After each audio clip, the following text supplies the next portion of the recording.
Welcome to గాన్వితా family. ఈరోజు నేను సంవత్సరం పాటు నిలవ ఉండే గోంగూర ఊరగాయ ఎలా చేయాలో చూపిస్తాను. ముందుగా నేను 2 పెద్ద కట్టల గోంగూరని మంచిగా 3-4 సార్లు వాష్ చేసి ఆరబెట్టుకున్నాను. ఒక 4 అవర్స్ అలా ఆరబెట్టుకోవాలి, తడంతా పీల్చుకునేలా.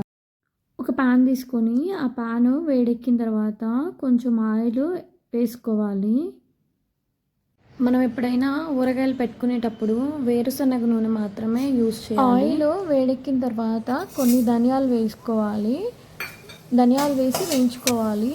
ఆ తర్వాత దాంట్లో కొంచెం జీలకర్ర, కొంచెం ఆవాలు వేసుకొని వేయించుకోవాలి. తర్వాత దాంట్లో కొన్ని ఎండుమిరపకాయలు వేసుకొని సన్న సెగ మీద వేయించుకోవాలి. సిమ్లో పెట్టుకొని మాత్రమే ఈ ప్రాసెస్ అంతా చేసుకోవాలి, లేదంటే ఎండుమిరపకాయలు అనేవి మాడిపోతాయి. ఎండుమిరపకాయలు మంచిగా వేగిపోతాయి, మంచిగా కలర్ చేంజ్ అయిపోతాయి. ఈ టైంలో మనం స్టవ్ ఆఫ్ చేసేసుకొని మిక్సీ జార్లోకి తీసేసుకోవాలి. మనం అదే ఆయిల్లో ముందుగా మనం వాష్ చేసి ఆరబెట్టుకున్న గోంగూరని వేసేసుకోవాలి.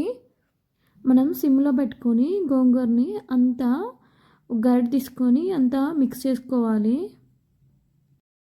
మనం మూత పెట్టుకోకుండా గోంగూరని ఇలానే సిమ్లో పెట్టుకొని ఇలాగా మ్యాష్ చేసుకుంటూ ఇలా మెదుపుకుంటూ వేయించుకోవాలి. ఎందుకంటే మనము మళ్ళీ రోట్లో కానీ మిక్సీలో కానీ వెయ్యము, అందుకని.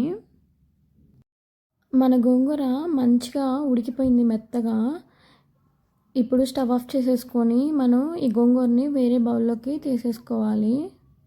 మనం ముందుగా రెడీ చేసుకున్న ఎండుమిరపకాయలు, ధనియాల్లో కొంచెం సాల్ట్ యాడ్ చేసుకొని మిక్సీ పట్టేసుకోవాలి.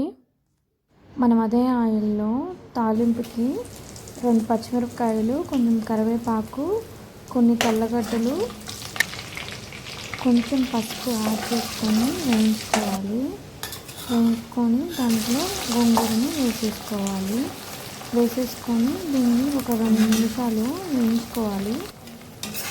అడుగు మాడకుండా సిమ్లో పెట్టుకొని మంచిగా వేయించుకోవాలి. ఒక 2 మినిట్స్ ఇలా వేయించుకోవడం వల్ల ఏమవుతుందంటే ఏదైనా కొంచెం నీరు అనేది ఉంటే అది మొత్తం ఈ ఆయిల్లో వేగిపోతుంది, ఇనికిపోతుంది. ఈ టైంలో మనం కారం మనం తయారు చేసి పెట్టుకునేదంతా దీంట్లో వేసేసుకొని అంతా ఒకసారి మిక్స్ చేసేసుకొని ఇంకా స్టవ్ ఆఫ్ చేసుకుంటే మన గోంగూర అనేది రెడీ అయిపోయింది. ఈ వీడియో కానీ మీకు నచ్చినట్టయితే please like, share and subscribe to my YouTube channel Ganvitha family. Thank you.